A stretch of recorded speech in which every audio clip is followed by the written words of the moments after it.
Hello, naitwa Dr. Majid. Karibuni tena katika darasa letu la Sayansi Afya Podcast na hii ni season 2 episode 10. Leo katika darasa letu tutakuwa na kipindi cha maswali na majibu kuhusu infectious agents aina ya helminth, yani minyoo. Karibuni sana. Tukianza na swali la kwanza linaulizia, can tapeworms grow longer than the height of a human being inside the intestines? Huyu anaitwa Diego Emar kutoka Valparaiso, Chile. Swali lake linaulizia, je, minyoo inaweza ikakua na ikawa mirefu sana zaidi ya urefu wa binadamu ikiwa ndani ya utumbo, hasa minyoo ya tapeworms? Jibu ni ndio.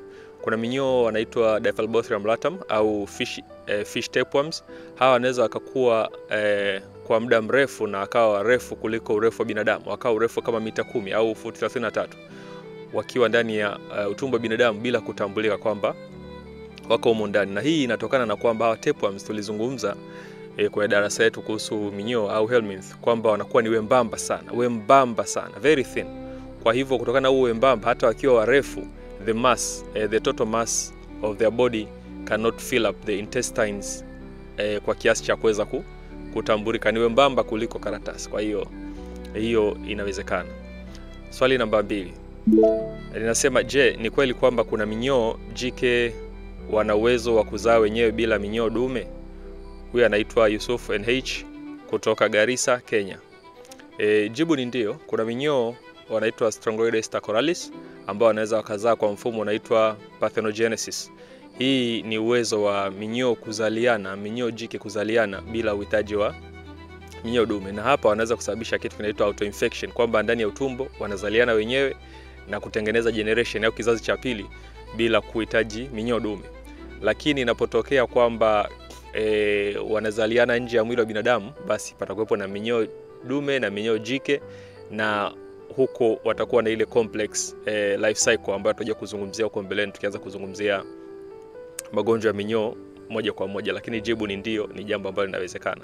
Swali namba 3 linasema, which helminth can survive for many years in the human body? Huyu anaitwa Yun ML kutoka Busan, Korea. Swali lake naulizia, je, ni minyoo gani wanaweza wakasurvive kwa muda mrefu sana ndani ya utumbo wa binadamu? Hapa jibu ni minyoo aina ya Taenia, mfano Taenia saginata, Taenia solium. Wanaweza wakasurvive muda mrefu ndani ya utumbo wa binadamu bila kutambulika, kwa sababu wanao uwezo wa kuishi bila kusababisha madhara makubwa ili waweze kuishi kwa muda mrefu ndani ya utumbo wa binadamu, na hii inaweza ikawa ni miaka zaidi ya 20, 25 mpaka 30 bila kutambulika. Swali namba 4, what is creeping eruption and what parasite causes it? Huyu anaitwa John TD kutoka Bridgetown, Barbados. Swali lake linaulizia, creeping eruption ni nini na inasababishwa na parasite gani? Creeping eruption ni ugonjwa ambao kwa jina jingine tunaita cutaneous lava migrans, ambayo ni ugonjwa ambao unasababisha miwasho chini ya ngozi kutokana na viwavi au lava wa minyoo kutambaa. Baada ya kupenya kwenye ngozi, basi wanakuwa wanatambaa, na wanapotambaa wanaacha sumu na kusababisha miwasho ambayo inakuwa inamsababisha mtu anakuwa anajikuna sana. Baadhi ya minyoo ambao wanasababisha ugonjwa huu creeping eruption ni kama Ankylostoma brasiliensis and Ankylostoma duodenale. Hawa ni minyoo ambao wanaweza kusababisha ugonjwa wa creeping eruption au cutaneous lava migrans. Swali namba 5, je, kuna minyoo wanaosafiri hadi kwenye macho ya binadamu wakiwa hai? Huyu anaitwa Salma WR kutoka Mombasa, Kenya. Jibu ni ndio. Kuna minyoo ambao wanaweza kusafiri mpaka kwenye macho, kwenye jicho la binadamu, na ukaweza kuwaona wakiwa hai wanatembea. Hawa minyoo wanaitwa loa. Wanasafiri mpaka kwenye macho na wanakuwa wanapita kwenye macho, utando wa mbele wa macho ya conjunctiva unakuwa unawaona. Na hawa wanaweza kuhitajika kutolewa kama matibabu, kutolewa wakiwa hai. Manake wakifia kwenye macho inaweza ikaleta matatizo. Swali namba 6 nauliza, can helminth survive extreme pH and digestive enzymes and how? Huyu anaitwa Olga SK kutoka Ulaanbaatar, Mongolia. Anaulizia, je, minyoo inaweza ikaishi au kumudu kusurvive mazingira magumu ya pH au acid iliyoko tumboni pamoja na enzyme, na wanawezeje? Hapa jibu ni kwamba minyoo inakuwa ina utando juu yake ambao tunaweza tukaita unakuwa una magamba kama ya samaki au teguments. Sasa hizi hizi teguments zinawawezesha au zinawakinga dhidi ya acid pamoja na enzymes zoko tumboni, na ndio maana wanaweza waka survive hizi teguments. Viumbe wengine ambao wanakuwa hawana, inawia vigumu kusurvive katika mazingira yenye acid. Swali namba 7 linaulizia how can helminth infection cause false diagnosis of epilepsy or brain tumor. Huyu anaitwa Kralisi FA kutoka Abidjan, Cote d'Ivoire.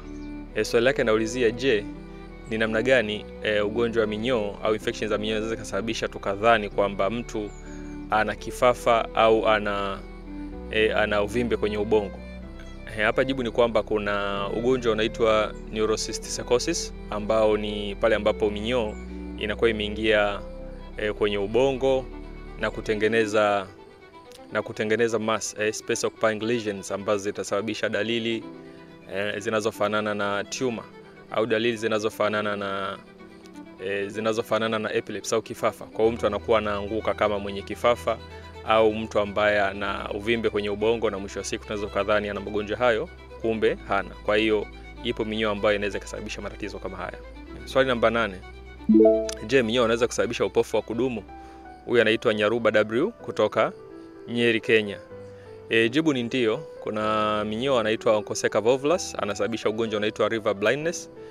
Na huu ni upofu ambao unaweza kumpata mtu kutokana na ugonjwa wa minyoo, ambao akitibiwa kwa dawa za minyoo anaweza akapona na siende mpaka kwenye madhara yanaweza kumsababishia upofu. Swali namba 9. Can helminth hide inside the muscle and remain dormant for many years?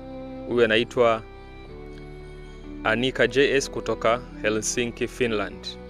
Anaulizia je, minyoo anaweza kujificha kwenye misuli na kubaki dormant au kubaki hapo kwa miaka mingi sana? Jibu ni ndio. Kuna minyoo anaitwa Trichinella spiralis tulizozungumzia, wanaweza kujificha kwenye misuli ya binadamu na kubaki hapo kwa muda mrefu bila kugundulika. Swali namba 10. Je, kuna minyoo wanaosababisha ngozi kuwa na vipele au majipu?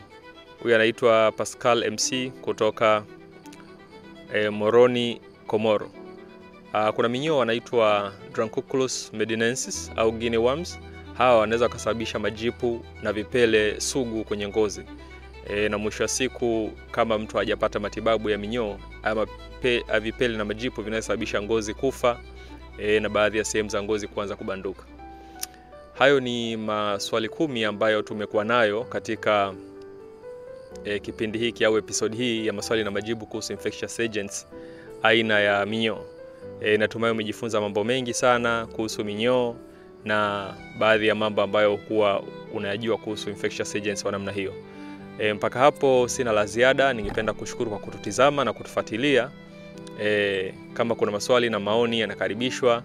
Mpaka wakati mwingine, bye bye.